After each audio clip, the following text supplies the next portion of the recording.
Okay, everyone, I'd like to welcome you all again here tonight. We just flipped on Facebook Live feed, so I want to make sure that I welcome everyone who's joining us on Facebook Live. We always want to thank you for your patience while we get our meeting on the way. I know that there's usually a delay. We started at 7 here in-house. We usually get through some of the housekeeping items. We read the financials, we read the minutes. And for those of you who have been to this meeting, you know basically what the delay is. So, welcome. We had encouraged our membership to join us on Facebook Live in the recent unfortunate events of the coronavirus pandemic. So we are hoping that while we have a few people that did venture out tonight, and thank you for joining us here in person, we do want to welcome everyone who is watching on Facebook Live.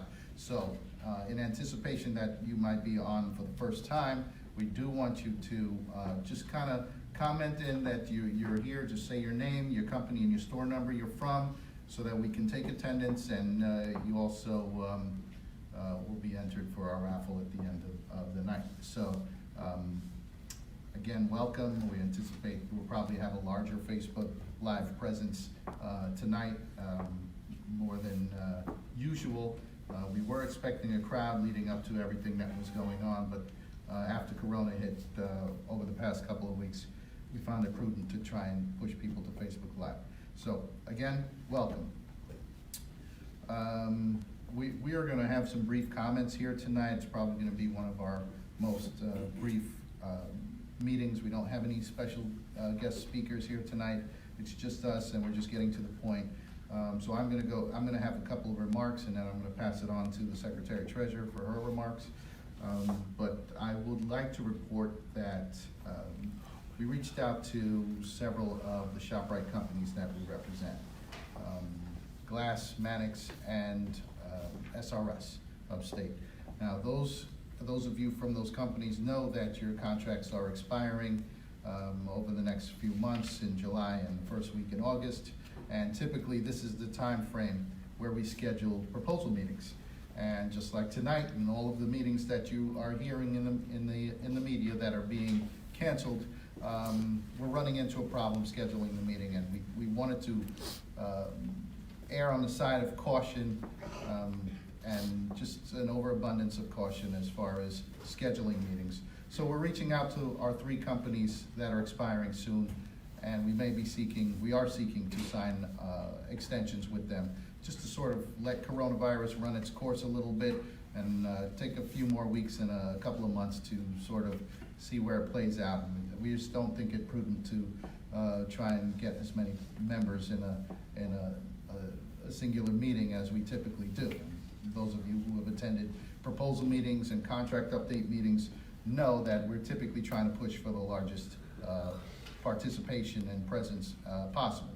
So that being said, we did hear back from one of the companies definitively, and we're still looking to communicate with the other 2 to finality to sign on to extensions. And as soon as we do have those secured, we will report it to the entire membership where we are.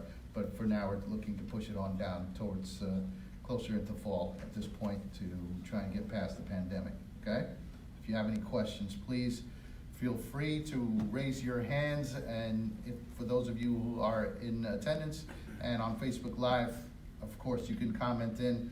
We have at least 3 or 4 reps back there that are monitoring the Facebook Live comments in anticipation for a larger number of comments. So every single comment will be seen. If you respond in a timely fashion, we'll be able to see it during the meeting and hopefully be able to address it. So our guys are in the back taking notes and taking down comments and questions. And if you'd like something addressed during this meeting, please type it in, and we will definitely respond to it during this meeting, as long as we get it in time. We have, the only other thing I have on my list to report is a bit of good news. We had our scholarship committee meeting this week, and the scholarship committee has chosen its new scholarship winners, and we will be posting those winners up on our socials as soon as we can. But I'm proud to report there are 14 scholarships being given out to a total of $42,000. And that's a little bit of good news in these recent times. So appreciate that. And you know what? We love doing that. We love seeing the looks on the kids and the young adults' faces when they win a scholarship. And it's something that really warms our heart to do, and we're going to continue to do it as long as we can. Okay? That pretty much wraps up my comments. I'm going to ask Secretary Treasurer Ali Wadi to come up and address the crowd.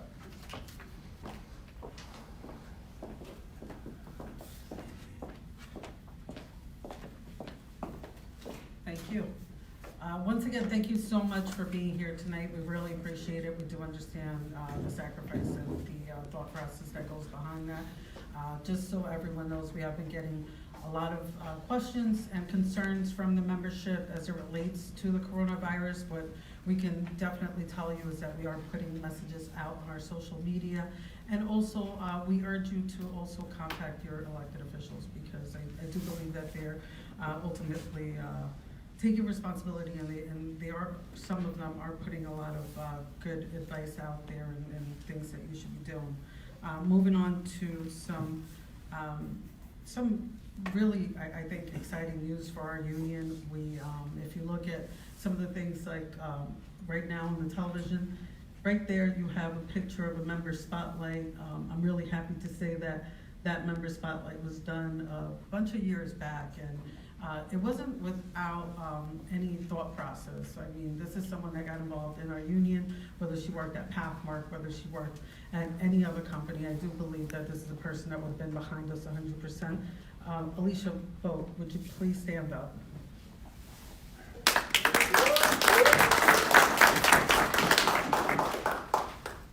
So Alicia is not new to our union, but she is your newest executive board member. I do have to say that this is a young woman that's been working with us for as long as I've known her. She's been a part of our union, whether we stand on a picket line or we're trying to organize folks out there. Alicia will definitely show up, and even in the middle of this situation of the coronavirus, she's still here with us. So congratulations, very well deserved, and we look forward to working with you in the future.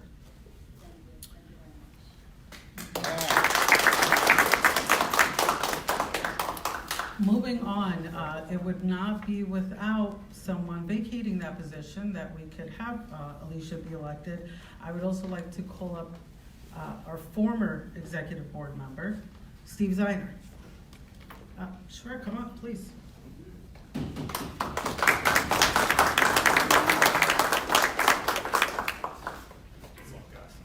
So to me, this is a sort of a personal introduction to your new role in the union, because I met Steve a while back. I believe it was August 24th, 2016, when we did the Best Market commercial, and Steve was one of the volunteers that took the time to essentially spend the whole night trying to get it right. For those of you that saw the commercial, he did an amazing job, and he was actually one of the actors, because you were playing as an actor that night, right? That makeup on me. It's horrifying. that was elected, and it was due to the fact that you did such a great job, and you spread the message of the union, and I was really happy to have that moment to get to speak to you that day. Mr. Zeiner has also participated throughout his entire, I believe, how many years with the union? Going all the way back. Going all the way back? All the way. 20. 20 years with the union, and we're happy to have him. He's a former AMP member. He was formerly with 338. He moved on to be with us. We are extremely excited to have him as one of our more energetic and what we believe will be forced to be reckoned with. So congratulations to you. I look forward to working with you, and as you should all. Welcome aboard. Moving on with new assignments, I'd like to call attention to our field director, Paul Santarpia, who was newly elected to, or I should say appointed, to be a trustee on your welfare fund. I just want to congratulate him. Paul has always taken a special interest in caring about the benefits of the membership. He's a over 20-year member of the union. We won't go as far as to say how many years, but Paul is also your field director, and feel free to talk to Paul if you have any questions or concerns. It's a good time to also refresh that he is someone that oversees the reps. He's in charge of the field in the eastern Queens. I go as far as Hyde Park, New York. I have Manhattan, the Bronx, and parts of Long Island. But I'm here for whatever anybody needs me for. Excellent. Thank you very much.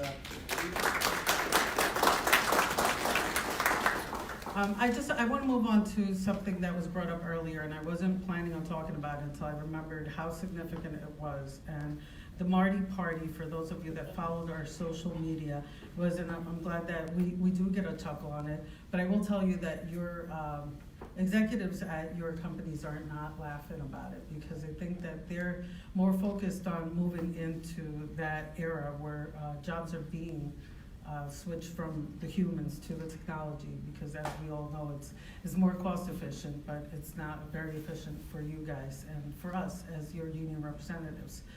We're gonna continue to do things like that to make sure that we protect your jobs, and to be frank with you, the most refreshing thing is that we found out that also customers are not very fond of it. So we will absolutely continue to protect your jobs. We will continue to spread the word.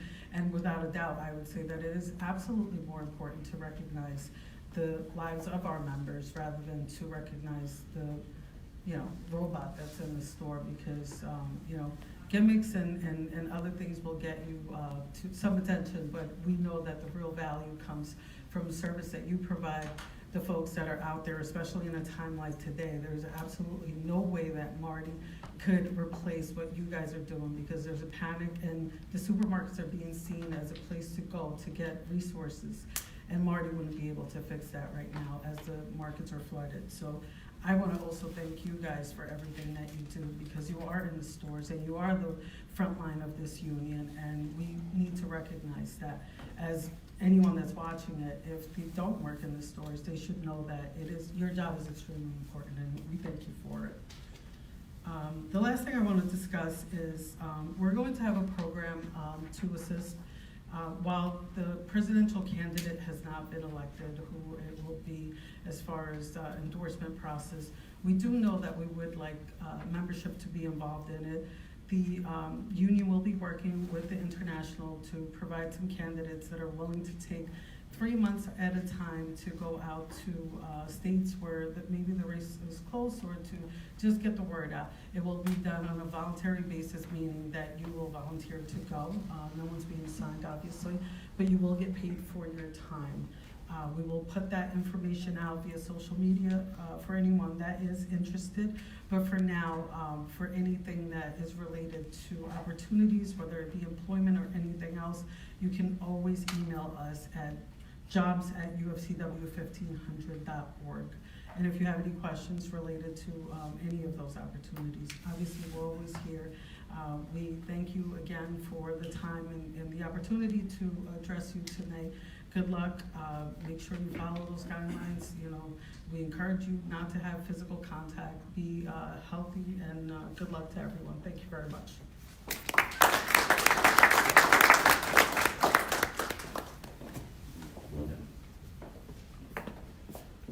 Okay, moving right along, I'm going to invite our president, Robert W. Newell Jr. up to address the crowd.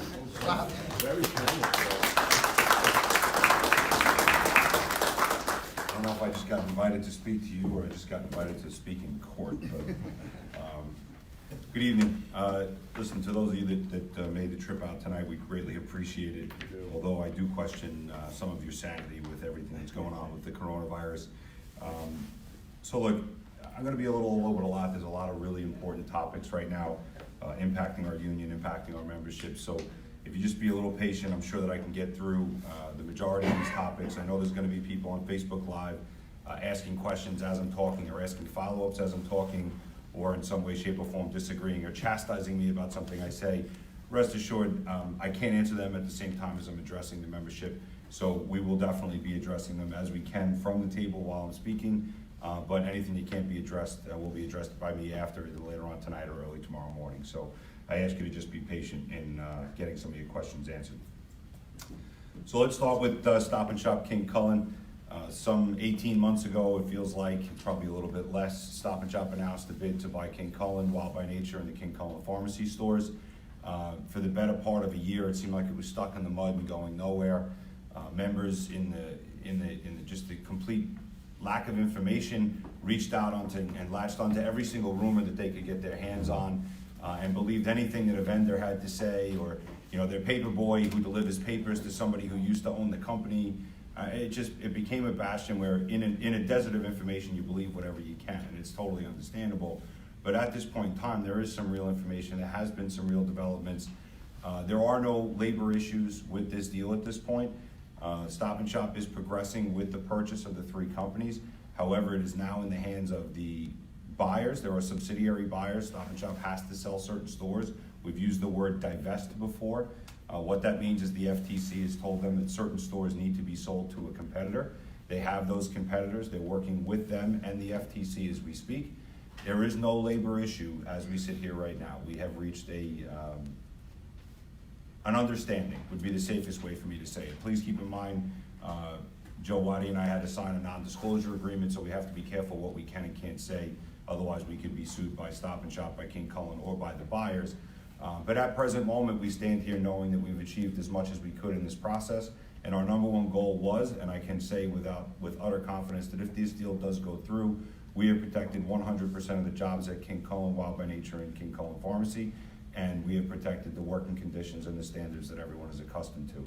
At the end of the day, that is the most important goal that this union has had from the beginning. And no matter what, Stop and Shop being a union company or otherwise, sometimes it takes a little bit of prodding to get them to go the extra mile to take care of people. Our King Cullen members are part of our family. I can assure you that the group at Stop and Shop, our members there, and I'm sure that even the management team is really welcoming you with open arms when they can get this thing done. Don't ask me when it's gonna happen. Now it's out of my hands. It's in the hands of the FTC. I do believe it could be closed at some point in the second quarter, but I don't have a crystal ball. I certainly don't work for the federal government, nor do I have any control with the FTC. What I can tell you beyond a reasonable doubt is that we're working with Stop and Shop on an acquisition agreement. What an acquisition agreement is the terms and conditions that everybody from the 3 companies would be merged into the Stop and Shop contract if the purchase was to go through.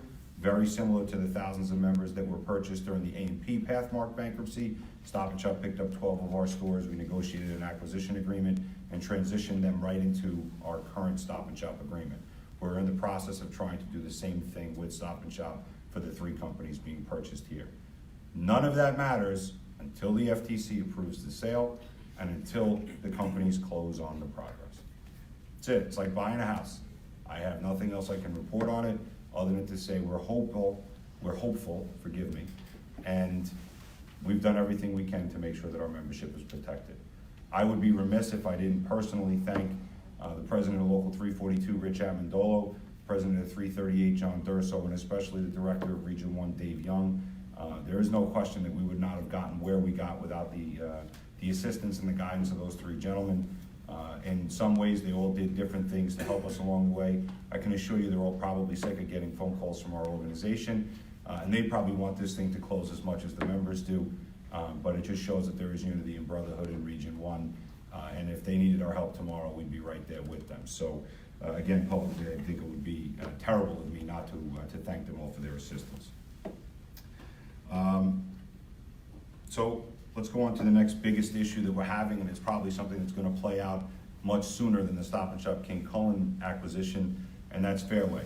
So we have some 2,400 members at Fairway, 14 stores and a production center. In addition, there are 3 liquor stores. There are 2 stores outside our jurisdiction, one in Woodland Park that's in the jurisdiction of Local 1262, one in Stamford, Connecticut, which is in Local 371, and the balance fall into the jurisdiction of Local 1500. However, right now there are 2, this company's in bankruptcy if you don't know. There is a stalking horse bidder, it's Village ShopRights, Village Supermarket, New York. We have 1 store contract with them in the Bronx. Village is in the process of trying to purchase 5 stores and the production center. The 5 stores are all on the island of Manhattan, and the production center is on Walnut Street in the Bronx. There is another bid. That bid has been certified, I believe, as effective today. It's the Bogopah Food Bazaar Company. Bogopah Food Bazaar is attempting to buy 6 stores, the same 5 plus 1, and the PDC as well. So there will be an auction for what they call stalking horse stores. Without getting into a long, drawn-out definition of bankruptcy court and how these things work, a stalking horse is someone that comes to the table first, arranges to buy a package of stores or one store from the seller, in this case Fairway and their bankers, and then they're given certain degrees of protections for an overbid when the time comes for an auction. At this point, there's a bid against Village. It's Bogopah, as I said. There are still a number of stores that need to be auctioned off. We believe that auction is going to take place on Monday the 16th. No matter when it does, Joe Waddy and myself will be there. And for all intents and purposes, it will be on the grounds, the burial grounds of the A&P company, because it's the same exact law firm auctioning these stores that auctioned off the hundreds of A&P stores. So for us, it's a little bit surreal to have to go back to the grounds that we lost one of our biggest and most senior employers on. But I can assure you, bankruptcy court is not a friend to labor. It's even less of a friend to working people. And in this case, this company owes 3 times the money that it could potentially recoup here. For us, that creates a very difficult situation. We're again forced to do anything we can to save jobs. We're in the process, no matter what, because there is an auction, we need to negotiate contracts with prospective buyers that may not actually get the stores. So if you think about Bogopah and Village ShopRite, we've negotiated with both of them. We have a deal in principle with Bogopah. It's being reduced to writing. By no means am I sitting here telling you we have a deal. Until it's in writing and signed, there is no deal. The devil is always in the details. There can always be a miscommunication or a misconception. However, in principle, we believe we have a deal with Bogopah should they be successful in their attempt to purchase these stores. We're about 80% of the way there with Village ShopRite. So we're confident that before the auction on the 16th, that's Village calling him for his opinion. We're confident that by the 16th, we should be able to secure a 100% of a deal with Village ShopRite as well, which would send us into the auction knowing that if either one of those two were the successful bidders, we would have a seamless transition for our members in the stores that they were purchasing. Our goal is to save jobs. There's 2,400 employees in this company that are union, that are 1,500. There's probably another 400 or 500 that are still in their probationary period, and probably another 300 to 400 that are non-union. Our goal is to save as many union jobs as we can, period. If Bogopah was successful in their bid, they would employ somewhere in the 1,150 member range. If Village was successful, they'd be somewhere in the 1,000 range because they're buying one less store at present moment. Anything we can do that sustains the working conditions and the contractual rights, rates of pay, paid time off, but still secures the number of jobs is the most important problem. Our biggest issues right now are neither company nor any prospective buyer is expressed an interest in retaining the defined benefit pension fund. What does that mean? That means that if I buy those stores tomorrow, or Village ShopRite buys those stores tomorrow, their contract, their asset purchase agreement states very clearly that they will not participate in the pension fund. They will participate in a retirement vehicle, but not our defined benefit pension fund. Why? Because our pension fund is in the red, period. So if they signed on that bottom line, not only would they be signing, X millions of dollars to buy those stores, they would also immediately be assuming millions of dollars in withdrawal liability. The problem we have is that Fairway owes some $69 million in withdrawal liability to the pension fund. $69 million. The number at A&P was 78 million, somewhere in that range. We lost that $78 million because it was through a bankruptcy. The presumption is in this case there's going to be very little money able to be recouped by the pension fund. The company has ceased making pension contributions since December of this year.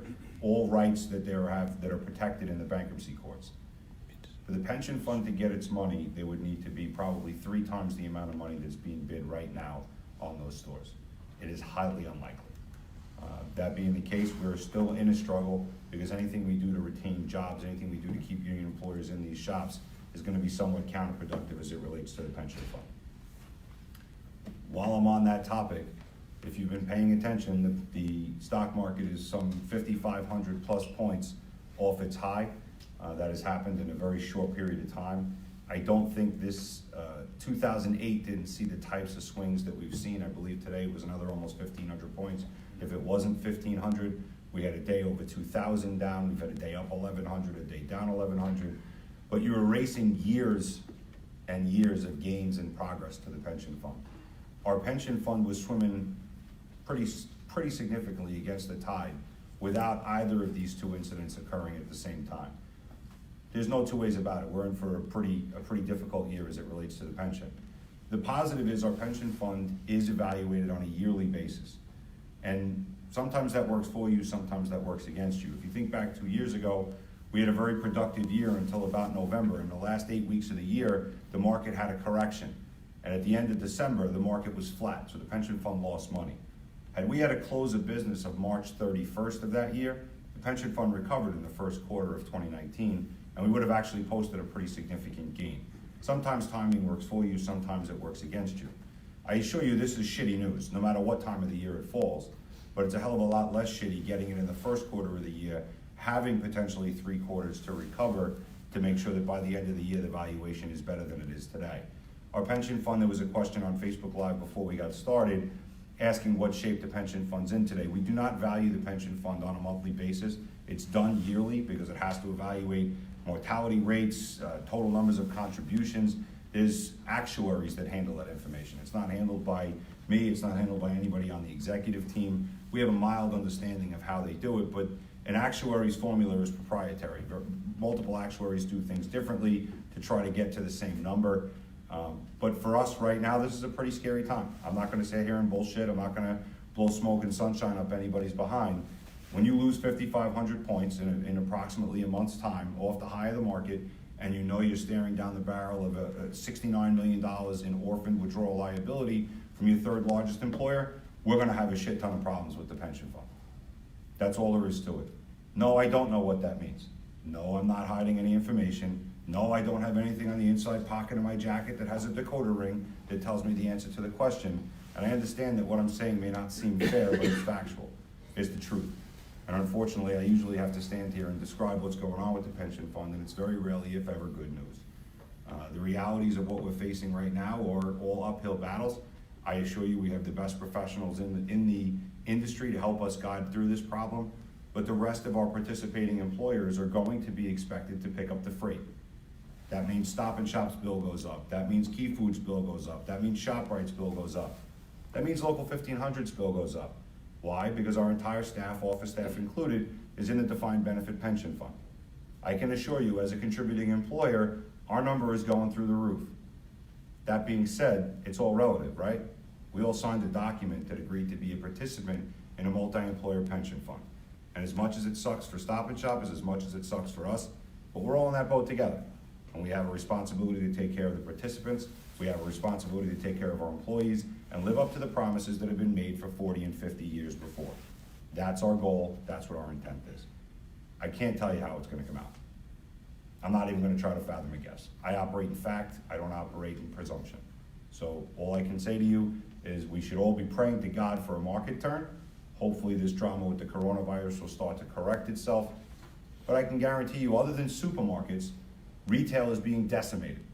Airline industry, hospitality industries, food service industries, crushed. These people's businesses are down 40 and 50%. People are being sequestered. An entire country is in quarantine right now. There's no way that's not gonna have an increased impact down the line on our economy and eventually on the stock market again. We may have and I'm not an analyst by any means, this is just a little bit of common sense that even if we started to have a positive turn in the market tomorrow, when the first quarter earnings come out for a lot of these companies, they're all gonna be horrible. And what does that mean? When the first quarter earnings come out and things start to shift, the market's gonna dive again. The difference between previous situations with the market and today is it's just like 2008, more or less. It's probably a little bit more complex. There's personal people that have more money, and it's not institutional money. People get nervous. The market drops a couple of points, they dump their stock. What does that happen? It drives the prices of stocks down lower faster. And then institutional buyers get the ability to sell it short, which forces a further downturn. It just becomes a death spiral. None of these things are in control by Local 1500, the UFCW, or the labor movement, but they are gonna have to be controlled in some way, shape, or form by our government. They've cut rates twice, and it's done very little. I believe our illustrious president has a 9 p.m. meeting scheduled tonight to go on television. I'm sure he'll tell us all that the COVID-19 tests are beautiful, and there's plenty of them, and there's nothing to worry about. But with all due respect, I think there's plenty to worry about, and I'm not too sure that there are any answers yet, whether it be from Congress or otherwise. That's about all I can say regarding the pension. The coronavirus is probably making a lot of our employers nervous, but it's also clearing out stock like they've never sold. We've spoken to a number of our employers who said they've never seen panic spending like this, including Superstorm Sandy, snowstorms, blackouts.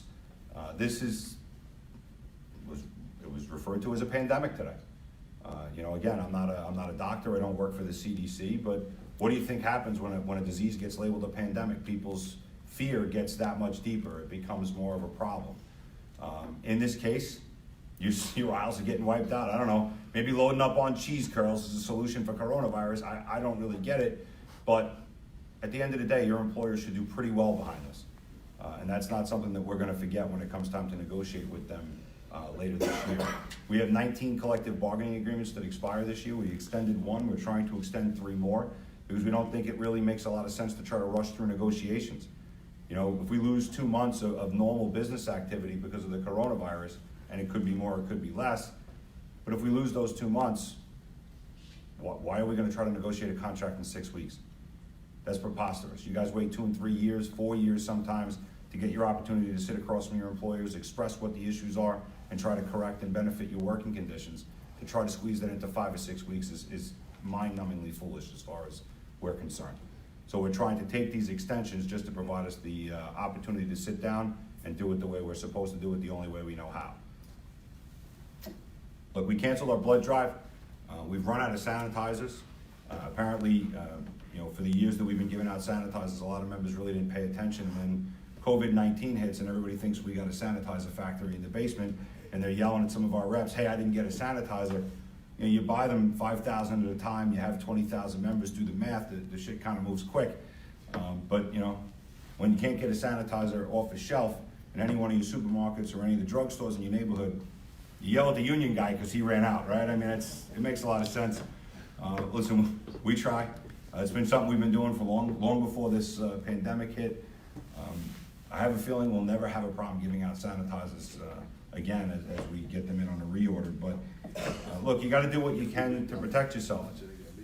You have to, as preposterous as some of it is, even some of our own executive board tonight thought it was a joke that we were doing the chicken wing tap or the fist bump, or I saw the one foot tap now we're down to. People think it's ridiculous, but people are dying around the world. And as ridiculous as some of this stuff may seem to try to protect yourself, it could be your family that gets saved because you didn't do that.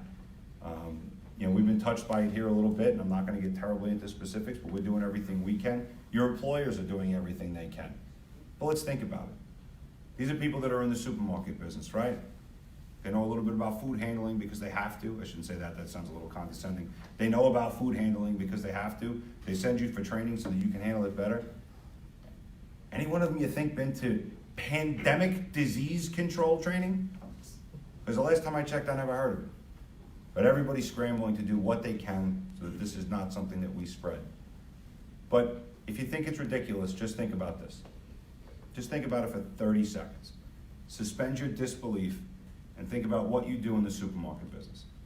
Think about one person infected in the supermarket business going to work for an 8-hour shift. Think about how many things you touch. Think about how many people you come into contact with. Think about the amount of money you count if you're a cashier, the amount of pieces you put on a shelf if you're a clerk in any capacity. Think about how quickly you, one person, could spread that virus. Think about it. And now multiply it by 4 or 5 or 100 or 1,000. It makes sense. If nothing comes of it, we prevented a disaster. We'll never know, hopefully, because if we prevent the disaster, it won't matter. Yeah. We'll all have something to think about. We'll have something to look back on. But healthy people are getting sick. People are dying. And I don't know about you, but I don't want it to be anybody in my family. So we've instructed our reps to limit contact. And we would instruct you to do the same thing. There are members out there that are freaking out. freaking out. There are some members wearing masks to work. Look, I've seen the reports, I'm sure most of you have. The masks won't help you, but if I was a customer, I really wouldn't be too put off if I saw the person cutting my cold cuts wearing a mask. Realistically, I'd feel a little bit safer about my cold cuts. It's an open food environment.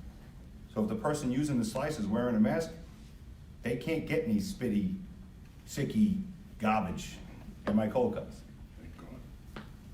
It's just something to think about. We may or may not do live proposal meetings. Depending on how long this goes, we're already researching how we can do these things digitally. It may be done through a telephone town hall.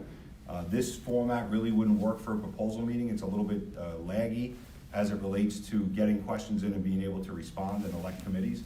But we're already trying to figure out what the next steps are if this thing becomes a bigger problem than it is today.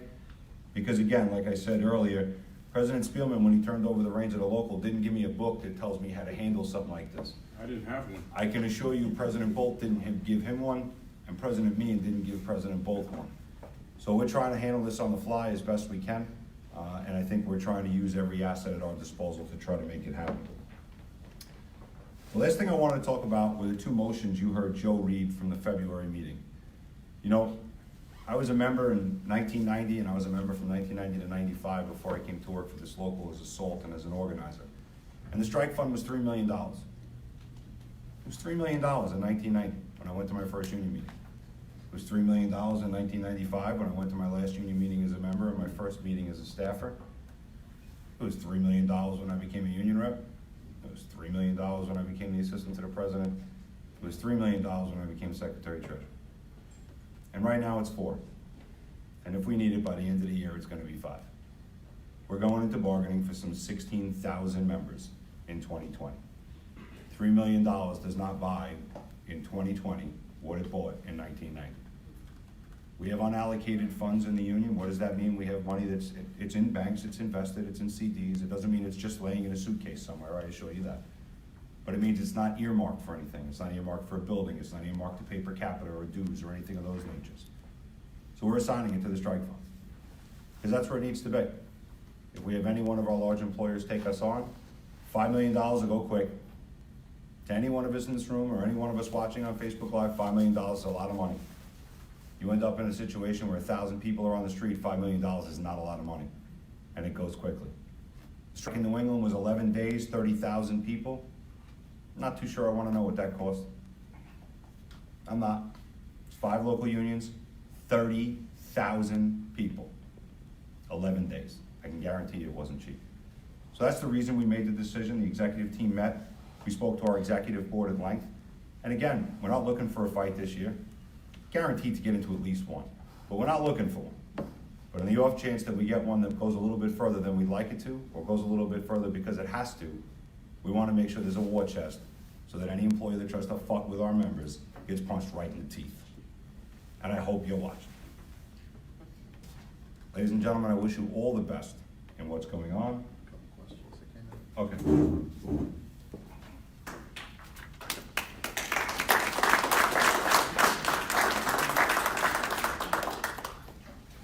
All right, so I guess we're gonna try this. Will Stop and Shop honor all the unused PTO?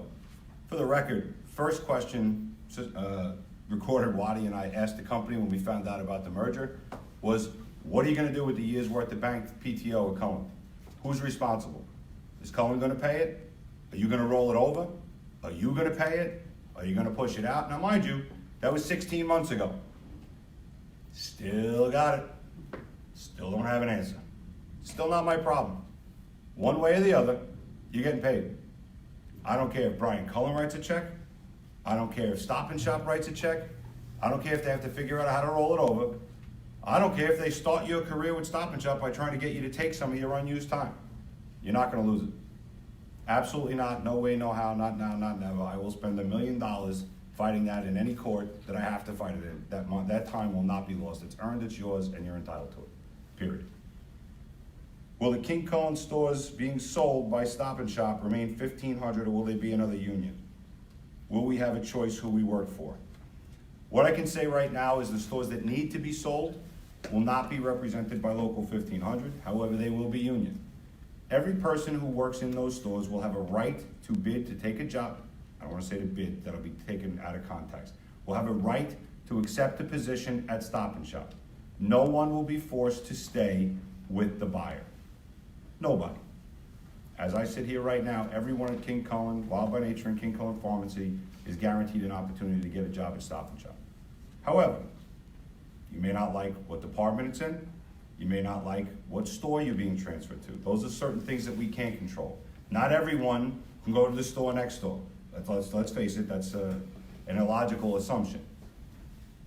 1 second, Paul. But the realities are what they are. We have, beyond a reasonable doubt, made it clear that any King Cullen, Wild by Nature, or King Cullen Pharmacy employee that wants to stay employed by Stop and Shop stays or gets an offer at Stop and Shop. Period. Sorry about that. That's okay. Adversarial situation, if they had it passed with. Thank you. This is why we have reps and field directors. Something everybody should be aware of, because it's come up, I don't know, 5 times with mergers and acquisitions in the past. If you've had an adverse relationship with Stop and Shop, what does that mean? If you got caught stealing as a kid in another lifetime, they're not gonna hire you. You were walking out the door on your last day at Stop and Shop and you knocked over a display and you broke a bunch of glass bottles, I can guarantee they're not gonna hire you.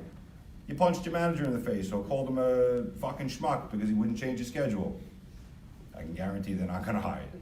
That would be definitions of adverse reaction. If you did something that was deemed terminable, they may or may not try to hire you. Not to say that we won't try to grieve it, not to say that we won't do everything we can to get them to overrule that decision, but they will take a position for someone with an adverse situation.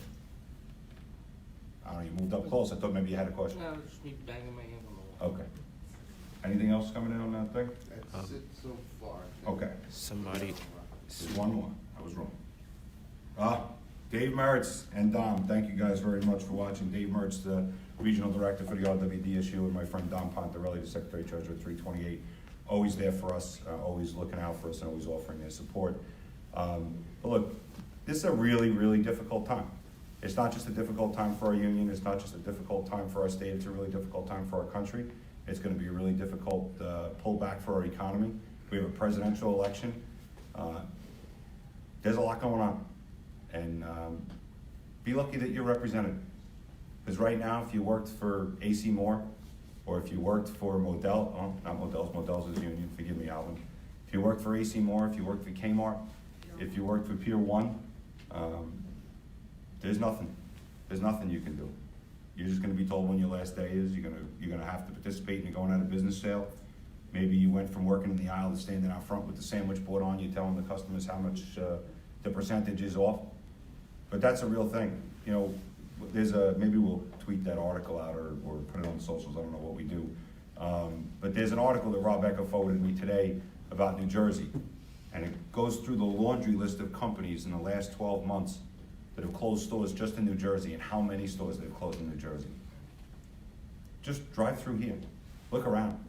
Sports Authority, Borders Books, just the list goes on and on. Toys R, God almighty, Toys R Us, Bed Bath & Beyond.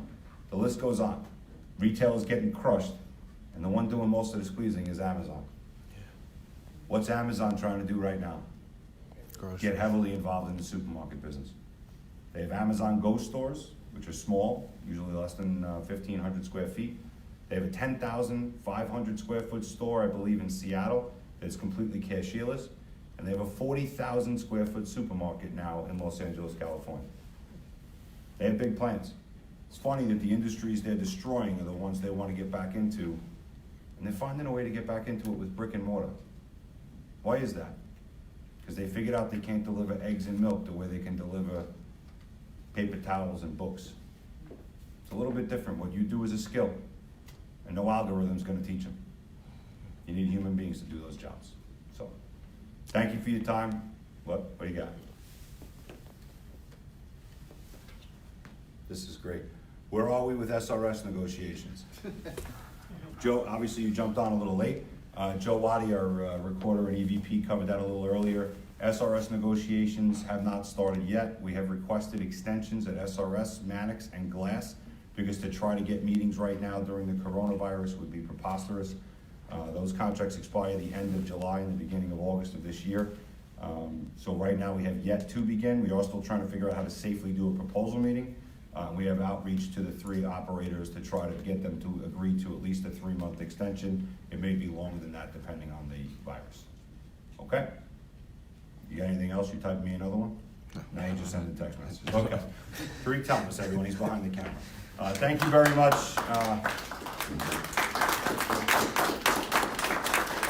Thank you for your attention, and whatever you do, err on the side of caution. Try to take care of your families. The reps are gonna collect your cards. The first 5 raffles will be for those of you in-house. I still can't believe there's this many of you here. And then we'll do the other batch for everyone, including Facebook Live. So turn in your cards and hang on for winners. Thank you.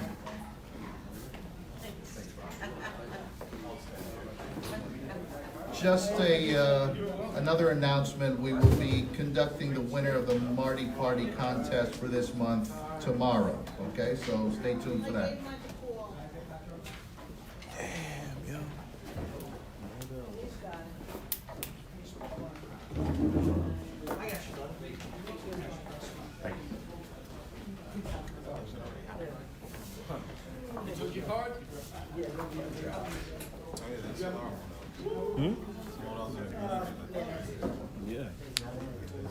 Yes. Let me ask you a question. Say they yet. stop shopping. Facebook first, right? No, live first. Live, oh. That's Facebook. Where's the live? Where's the people in-house? That's So in the other first. Nobody else got cards? Here you go.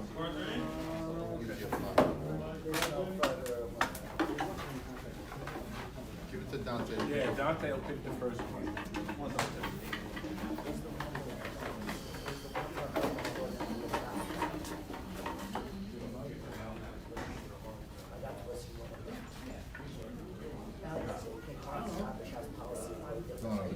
Raheem Johnson.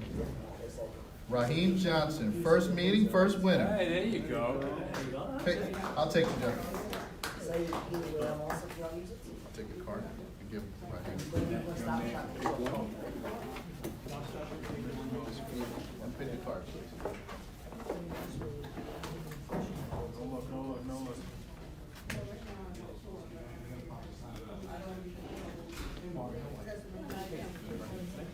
Phil?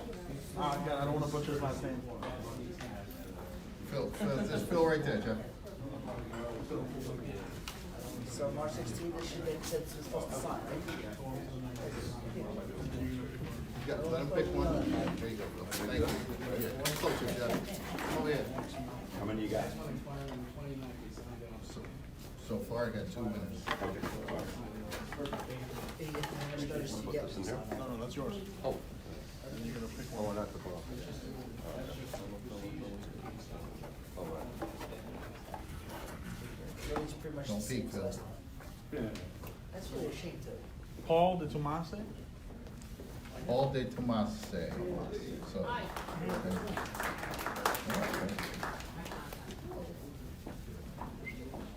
Yours, and get ready to pick one.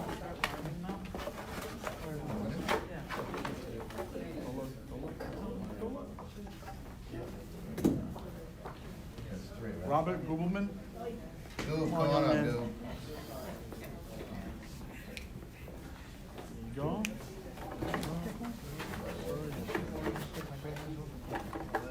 Look at good one, dude.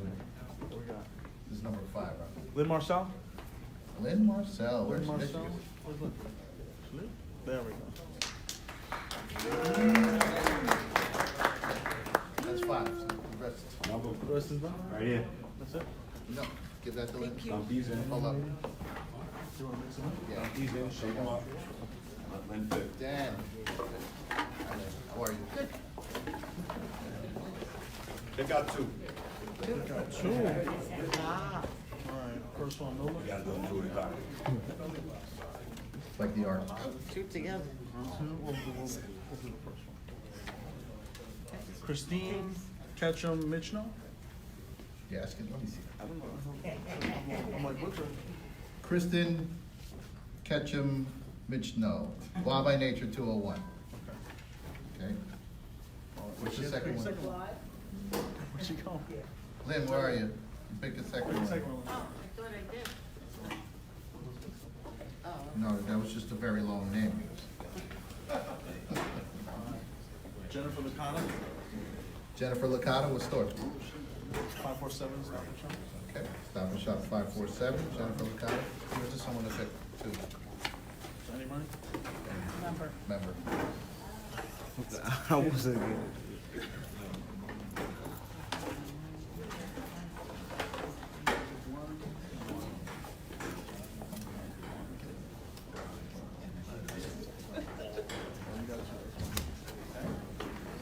Thank you, sir. Tom Cuomo, ShopRite 235. And Lorraine. Tom Cuomo, ShopRite 235. And, okay, I just want to pick two. Lorraine Fertito Chalupski, Timmy. Colin 33. Pick two. All Facebook Live winners here. Down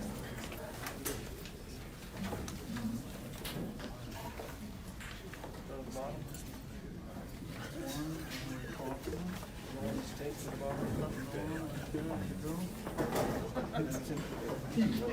He picked himself. I grabbed the bottom. That counts, I right? was picking. You know what, because it would've gotten called on. Let's give it. I would've had it at some point, I would've been, And Henry it would've been right. I appreciate that very much. Tim, congratulations. Anne-Marie Kaufman, store 511, Anne-Marie, congratulations.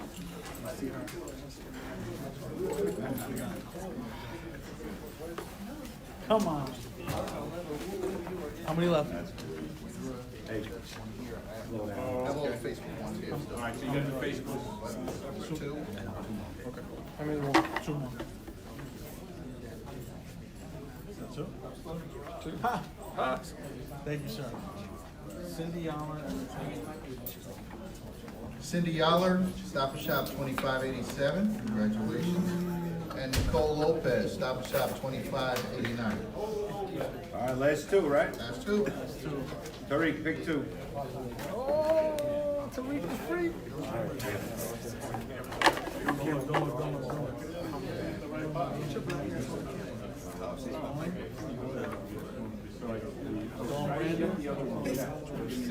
Dawn Brander, King Cullen 26. Dawn Brander, King Cullen 26. Lynn's gonna be busy over there. Alright. And Lorraine Brooke. Lori Barbie, ShopRite 278, final winner. Thank you, everyone.